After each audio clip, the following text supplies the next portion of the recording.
most irreplaceable player on the offense? Trent Williams. It's not even close. No. It's not even close. There's not even Justin School right now to pull in for him at this point, which is that's a severe drop off.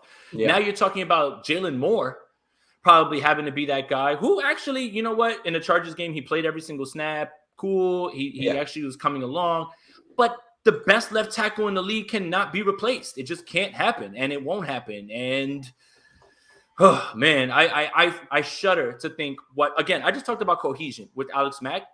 None of that cohesion applies to Trent Williams. Does not matter at all, because if he's on his one-on-one, you're not beating Trent Williams. It's just not going to happen. It doesn't matter whether the other guys are in sync. Trent Williams is going to win his battle.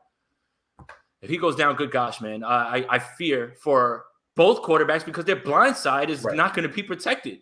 And it's really going to hurt the run game. I mean, he's so important.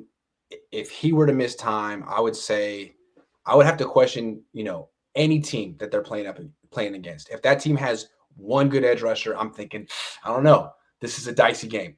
He's that important. I think what's interesting about this whole season is that they're in this position where pretty much they are at the mercy of Jason Verrett and Trent Williams. Two guys, more than anything. And those are great players, I'm not saying they're not. And they could both play 17 games.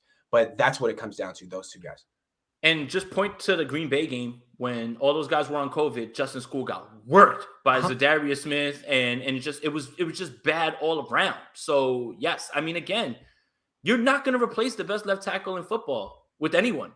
It's just not going to happen. But in terms of what this team wants to do, how valuable he is, it's just if God forbid anything happens to this man for any sort of extended period of time. I mean, even a game against Arizona where they could line up, J.J. Watt, Chandler Jones, and move them over and move them all around. Oh, man. Things can get hairy. I don't care who the quarterback is. Here is that Trent Williams and Jason Verrett typically miss a couple games a year. So that's something to think about, when are those games coming?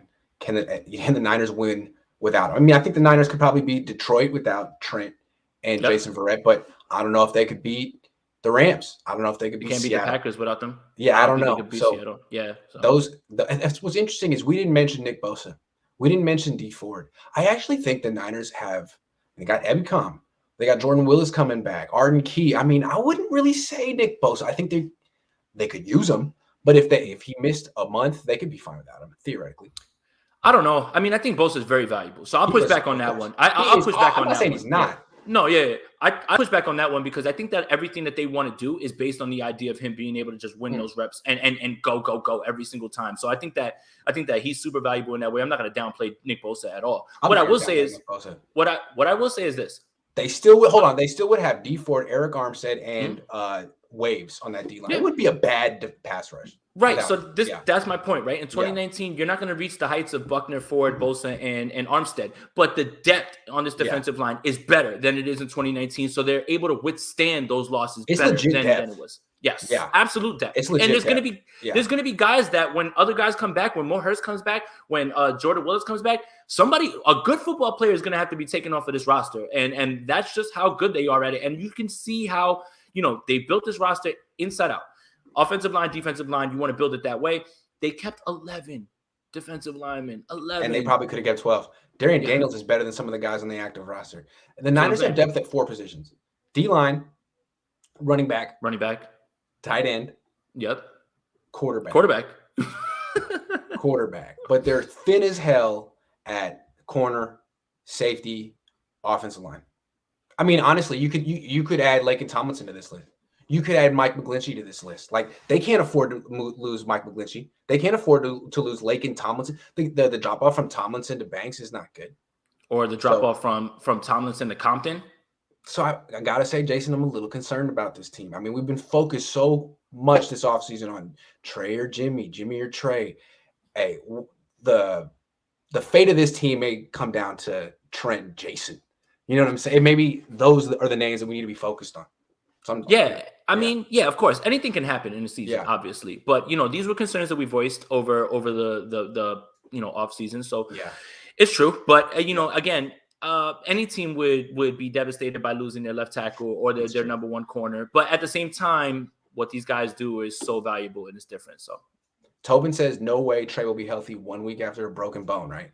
The right index finger of a right-handed quarterback is fairly important. Last time I checked. All I'm saying is, if their plan was to use him like they use him with the Raiders, where you just come on the field and hand off, he could do that.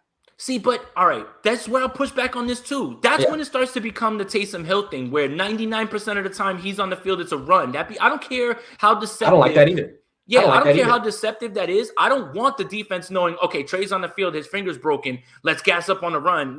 I don't like that idea at all. If you can also throw the shovel pass. Yeah, but if Trey's not ready to go with the finger, ready to throw the ball or at least be that threat, don't do it. Don't do it at this point. We know that we can beat Detroit and Philly with Jimmy Garoppolo and this run game. No questions asked. I don't care what the biggest Jimmy Garoppolo hater in the world can admit that part. So give him his time and don't force this issue, especially when you don't need to at this point. I'm not admitting anything unless I'm under oath. What you talking about? Willis says fractured tip of my middle finger, a month to stop hurting and 2 months to get the feeling back. Just saying, dude, if that's what happened, dude, if I'm telling you, they're notorious with getting injuries games. There's notorious with getting injuries wrong and downplaying injuries. That's another thing as well too. So we'll see. I am not betting on seeing Trey Lance in these games. If you guys think that 2 quarterback system that you saw with the Raiders is what you're going to see in Detroit, I think you're going to be pleasantly disappointed or surprised, one way or the other. If Trey Lance doesn't play before the bye week, if he's out until the bye week, 2-4, 2-0, and then no.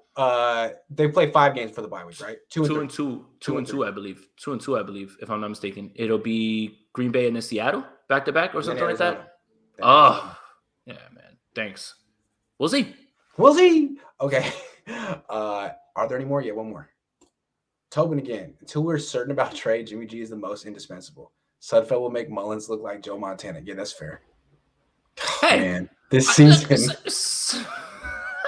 Look, but if you get down to quarterback, if you get down to quarterback 3, any team wouldn't be fine with that. Again, Nate Sudfeld is a guy in the practice squad just in case there's a close contact, COVID risk, and they can call him up and at least, yeah. I don't know. That's it. I'm done with nice things to say about Sudfeld. Okay.